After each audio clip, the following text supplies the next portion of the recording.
What is going on, guys? My name is Zeke and welcome to a full guide on a map, Nacht der Untoten in Black Ops 1 and World at War Zombies. So this is the series that I'm doing on my channel for the coming months, and I'm going to break down each map in Black Ops 1, World at War, Black Ops 2, and of course Black Ops 3. So we're gonna start off with the first ever map made by Treyarch, the Nacht der Untoten. So this is the spawn room of the map. The map is really scary, you know, it's kind of foggy and stuff, but let's get to the first kind of statistic that I want to talk about: the difficulty of the map. It is hard, guys. The difficulty is really hard, and especially if you're playing alone. So you have to be a really skilled player in order to play this, because sometimes playing solo is a little bit better than playing with 4 other players, but in terms of how can you survive on this map, now there are 2 strategies on this map. There are both camping and training strategies on this map. Now camping is colored red just because it is not as useful as the training one, because training you basically run around and that is fine, but in the camping there is one camping strategy on the 2nd floor which you can do, but doing it alone, doing it solo is kind of hard, so you need at least 4 players to do that.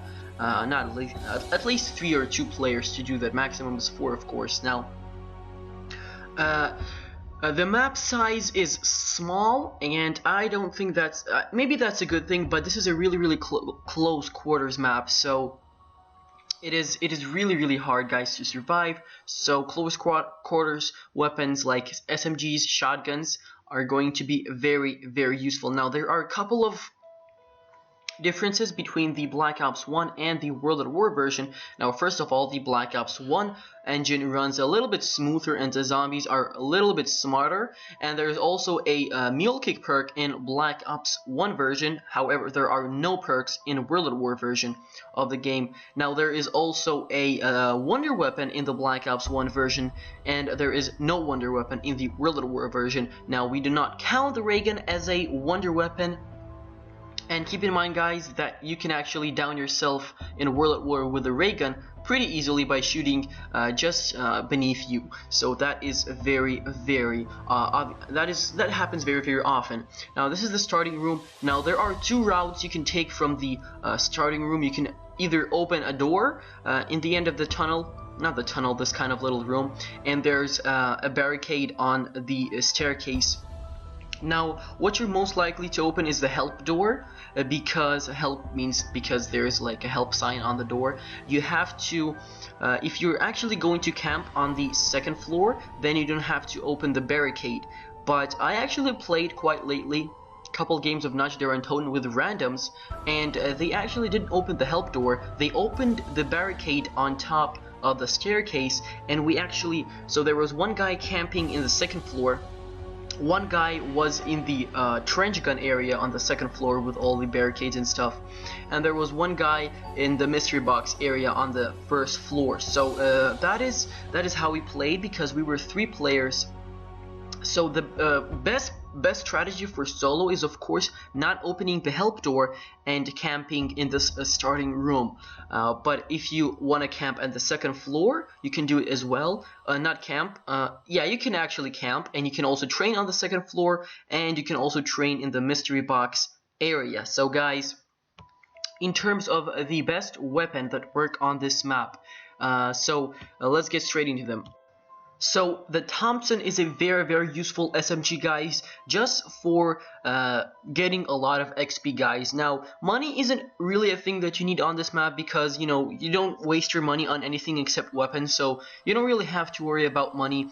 This bad boy costs I believe 1200 points. Not that expensive. You can also get it from the mystery box, but this is a god tier weapon on this map. It just wrecks zombies, especially if you aim for the head and the chest, and you can get it in the on the 2nd floor, in the 2nd area on the 1st floor. I'm sorry. And yeah, like I said, Thompson is a very good SMG. Now moving on, we have the ray gun. I mean, of course, the ray gun is a very good weapon on any map. but you have to be careful on World at War just not to down yourself, because if you do so, it's not going to be very cool, because if you shoot just beside your legs, you are going to down yourself, which is not very good, guys. Now if you open up this help door, and you can actually camp with it, not camp, I'm sorry, you can actually train zombies in that little area behind me. Here's actually where I get the ray gun. It's really simple. You run around and just shoot the zombies with a ray gun. It's gonna help you a lot in just, you know, staying off or just helping your teammates or keeping the zombies at a distance. Now let's move on to the next weapon. So we have the flamethrower. The flamethrower is a very, very useful weapon. Now it's not a wonder weapon, but it is a very, very useful and dangerous weapon. Now why did I say dangerous? It's just because you can put yourself on fire and your teammates can catch the fire as well. So you have to be really, really careful, and your teammates have to be really, really careful in order not to get on fire, because if you get on fire, you can just take a little bit of damage, and then a zombie hits you and boom, you're downed. But let me just say that, guys, if in the middle of the round one of your teammates goes down and you do not have and you don't like get a nuke, then most likely he's going to die and he's going to respawn the next round, guys. But yeah, the flamethrower is a very, very useful weapon, and a lot of people actually use it to get to high rounds, because the thing with the World at War is actually there is a limit for zombies to spawn in at a certain round. It is only 24 zombies, so it's really easy to train in this little area here with a flamethrower. You can just kill the zombies so quickly and just, you know, skip the rounds easily. But guys, next up we have assault rifles and LMGs. Now let me just start off with the assault rifles. We have the FG42, we have the M1A1 carbine, we have the MP40, we have the STG44. I mean, the bar. There's just a lot of good weapons that just help you guys a lot, and there are like almost no bad weapons in this game, in this map.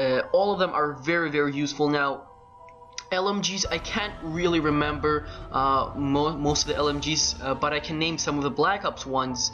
There is the HK40, there is the RPK, and I believe that's it for Black Ops 1 LMGs. But in the World at War, the LMGs are very, very good as well.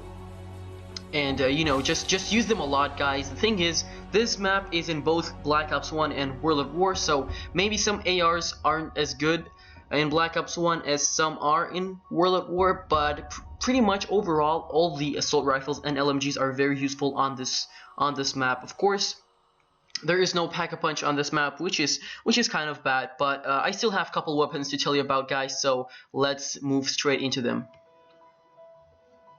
So last weapons that we have here are the double barrels. Now, quite surprisingly, the double barrels are very, very good on World at War and Black Ops 1. I believe all of these double barrels are in both versions of the map, but in World at War specifically, they are so good. I mean, the trench gun it's a shotgun, it's not a double barrel, but it is a very, very good one as well. Then we have a double barrel on the sawed-off double barrel on the wall on the second floor, and then we have just a double barrel which is purchasable off the wall, and the mystery box, I believe. They're very, very useful. I mean, up to round 15, I think you can still one-shot zombies, which is very, very useful.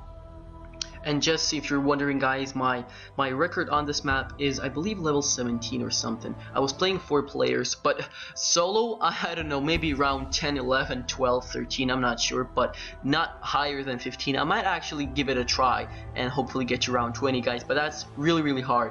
And also, I want to give an honorable mention. There is one pistol that I really liked from World at War. It's a revolver, but I'm not sure what kind of revolver it is. I forgot its name, but it's very, very, very good. It's very useful. It one-shot zombies on round 12, 14, I don't know. I used it yesterday and it was so good, guys. So this is it in terms of the weapons. Now overall, guys, you got the idea and the basic idea behind this map. If you play solo, you better just train the zombies on the first floor beside the mystery box. If you play 4 players, you can actually camp, because not everyone has a spot to camp, not to camp, to train, guys. But overall, this is a nostalgia map. This is the first map I ever played with my friends. It was just a lot of fun. And yeah, guys, hopefully you enjoyed this full guide on the Nacht der Untoten. There's not really much to say about this map because there are like no Easter eggs or something to do. But yeah, guys, hopefully you enjoyed the video. Let me know if it was useful, guys. Thank you all for watching. I'll catch you in the next one. Peace out.